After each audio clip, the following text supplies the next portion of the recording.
একজন ব্যক্তি প্রিয় নবী সাল্লাল্লাহু তাআলা আলাইহি ওয়া সাল্লামকে জিজ্ঞাসা করতেছেন, ও নবীজি, আমি কাকে বেশি ভালোবাসবো? আমার নবীজি বলতে আছে, তোমার মা জননীকে ভালোবাসবে।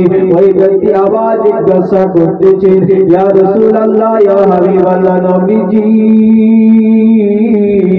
আমি কাকে বেশি ভালোবাসবো?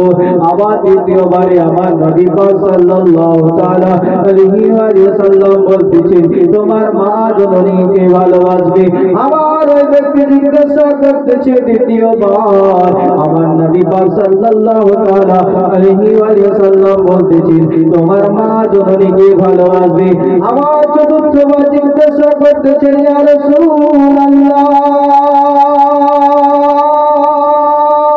নবী গো, কাকে ভালোবাসবো? চতুর্থবারে বলতেছে, তোমার আব্বা জানকে। জোরে বলুন না সুবহানাল্লাহ। মায়ের সম্মান কত দিয়েছে আমার নবী দুনিয়ার বুকে আসার পর, মায়ের সম্মান অনেক বাড়িয়ে দিয়েছে। সে মায়ের মহব্বতে বাবারা মাকে কখনো দুঃখ দেবেন না। দুনিয়া থেকে যখন মা হারিয়ে যায়, তখন সন্তান বুঝতে পারে মায়ের কষ্ট কত। বুঝতে পারে কিনা বলেন?